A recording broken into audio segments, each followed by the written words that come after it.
दोस्तों आज हम बात करेंगे वर्लिंग ऑफ शाफ्ट की। बहुत सारे इंटरेस्टिंग फैक्ट आज के वीडियो में आपको पता चलने वाले हैं कि क्या शाफ्ट की रोटेशन की स्पीड शाफ्ट के फेलियर का कारण बन सकती है।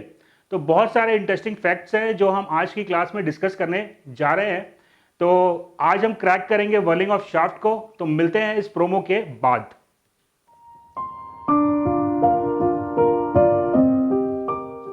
वेलकम दोस्तों, आप लोगों का स्वागत है हमारे चैनल पे। तो बच्चों आज हम डिस्कस करने जा रहे हैं वर्लिंग ऑफ शाफ्ट। ये एक बहुत ही इंटरेस्टिंग टॉपिक है और आज हम ये डिस्कस करेंगे कि क्या एक शाफ्ट का रोटेशन जिसपे कोई लोड ना लगा हो, सिर्फ उसके रोटेशन के कारण ही क्या शाफ्ट ब्रेक हो सकता है जिसपे कोई भी लोड ना लगा हो। तो ये चीजें आज हम डिस्कस करने जा रहे हैं। तो बहुत ही इंटरेस्टिंग टॉपिक होने वाला है आपका, तो जुड़े रहिए और स्टार्ट करते हैं हम वर्लिंग ऑफ शाफ्ट की। दोस्तों ये आपके सामने एक शाफ्ट बना हुआ है और ये शाफ्ट का एक्सिस ऑफ रोटेशन है। ये 1 1 जो एक्सिस है ये इस शाफ्ट की एक्सिस ऑफ रोटेशन है। एक्सिस ऑफ रोटेशन शाफ्ट की जो है वो इसके ज्योमेट्रिकल सेंटर से पास हो रही है। जो इस शाफ्ट का सेंटर है, जो इस शाफ्ट का ये एक सिलेंड्रिकल शाफ्ट है, तो इसके सेंटर से इसका एक्सिस ऑफ रोटेशन पास हो रहा है। इस एक्सिस के अबाउट मेरा शाफ्ट जो है वो रोटेट कर रहा है। दोस्तों ये शाफ्ट रोटेट कर रहा है तो इसमें दिक्कत का विषय क्या है? क्या इस शाफ्ट के रोटेशन के कारण इस शाफ्ट में कोई फोर्स लगेगा? थियोरेटिकली अगर ये शाफ्ट होमोजीनियस होता तो इसके रोटेशन में कोई भी फोर्स यहां पे नहीं एक्ट करता, लेकिन थियोरेटिकली तो हम शाफ्ट को होमोजीनियस मानते हैं। होमोजीनियस का मतलब क्या होता है? ऐसा मटेरियल जिसके हर पॉइंट पे हमको सेम प्रॉपर्टी मिलती है। लेकिन बच्चों प्रैक्टिकली कोई भी मटेरियल होमोजीनियस नहीं होता है।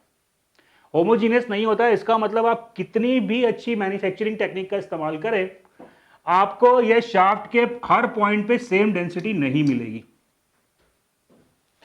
अगर मैं डेंसिटी चेक करूं तो हर लोकेशन पे मेरे को सेम डेंसिटी नहीं मिलेगी। हम ये एज्यूम करते हैं कि शाफ्ट की डेंसिटी हर जगह पे सेम है, लेकिन प्रैक्टिकली ऐसा होता नहीं है। अब दोस्तों होगा क्या कि अगर मान लो ये शाफ्ट होमोजीनियस होता, यानी कि हर पॉइंट पर इसकी डेंसिटी, हर पॉइंट पर अगर इसकी डेंसिटी सेम होती, तो इस शाफ्ट का सेंटर ऑफ ग्रेविटी इसके ज्योमेट्रिकल सेंटर पे आता, यानी कि एक्सिस ऑफ रोटेशन पर आता। लेकिन बच्चों चूंकि ये शाफ्ट होमोजीनियस नहीं है और ना हो सकता है, तो क्या होगा? किसी एक साइड में डेंसिटी ज्यादा होगी। मैं मान लेता हूं कि डेंसिटी जो है वो इस साइड में ज्यादा है, तो सेंटर ऑफ ग्रेविटी क्या होगी? जिधर डेंसिटी ज्यादा होगी, जिधर डेंसिटी ज्यादा होगी सेंटर ऑफ ग्रेविटी उधर शिफ्ट हो जाएगी। तो मैं मान लेता हूं कि सेंटर ऑफ ग्रेविटी पॉइंट ई पे शिफ्ट हो गई।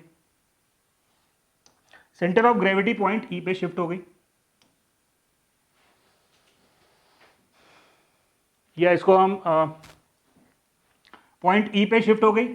पॉइंट ई का डिस्टेंस सेंटर ऑफ रोटेशन से भी हम ई मान लेते हैं। अब सेंटर ऑफ ग्रेविटी जो है वो पॉइंट ई पे है, तो बच्चों जब ये शाफ्ट रोटेट करेगा तो यहां पर एक सेंट्रीफ्यूगल फोर्स आएगा। मान लो ये शाफ्ट का रोटेशन मैंने दिया है ओमेगा, इस शाफ्ट को मैं ओमेगा रेडियन पर सेकेंड की स्पीड से रोटेट कर रहा हूं, तो इस शाफ्ट पर अब एक सेंट्रीफ्यूगल फोर्स आएगा M E omega square. Am I clear बच्चों?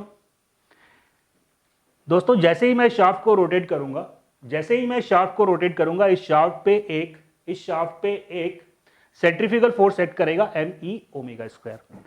अब ये सेंट्रीफ्यूगल फोर्स जो एक्ट कर रहा है इसका शाफ्ट पर क्या इफेक्ट होगा? ये जो सेंट्रीफ्यूगल फोर्स है ये सेंटर ऑफ ग्रेविटी को सेंटर ऑफ रोटेशन से और ज्यादा दूर ले जाने का, और ज्यादा अवे ले जाने का प्रयास करेगा। Are you getting my point? तो होगा क्या कि जब मैं इस शाफ्ट को रोटेट नहीं कर रहा था तो मेरा centre of gravity centre of rotation से ई की डिस्टेंस पे था, और जब मैं इसको रोटेट करूंगा तो सेंट्रीफ्यूगल फोर्स के कारण अब जो डिस्प्लेसमेंट है वो वाई और बढ़ गया। तो total displacement of center of gravity का कितना हो गया? E plus Y. E plus Y. चलिए देखते हैं अब ये ई प्लस वाई का क्या इफेक्ट होगा। देखिए अब जो इस पे सेंट्रीफ्यूगल फोर्स आएगा that is E plus Y into omega square.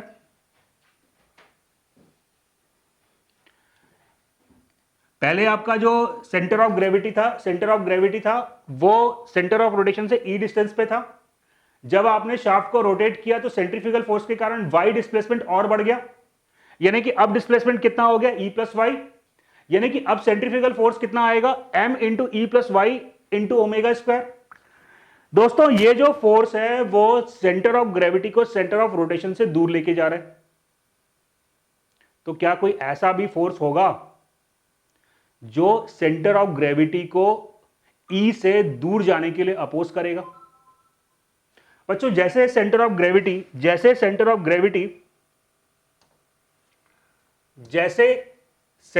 Gravity ई से दूर जाएगी, मेरा शाफ्ट जो है वो डिफ्लेक्ट होगा, उसमें डिफ्लेक्शन आना शुरू होगा।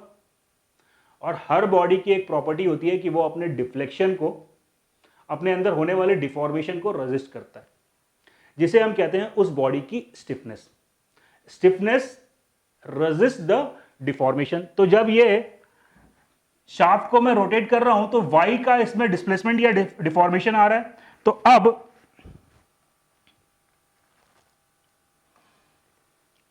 अब जो स्टिफनेस है वो इस डिफ्लेक्शन को अपोज करेगा। तो यहां पे एक स्टिफनेस फोर्स आएगी K इंटू वाई। बच्चों what is Y? Y is the displacement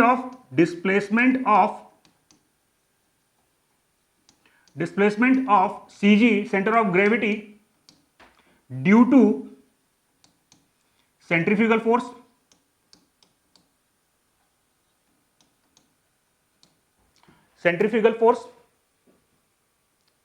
बच्चों y जो है वो सेंट्रीफ्यूगल फोर्स के कारण सेंटर ऑफ ग्रेविटी का डिस्प्लेसमेंट है, राइट। चलिए अब जरा हम थोड़ा इस इक्वेशन पे ध्यान दें। तो यहां पे मैं इस इक्वेशन को लिख सकता हूं M E omega square plus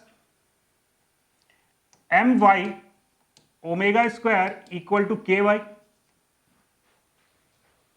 right. तो यहां से हम लिख सकते हैं के वाई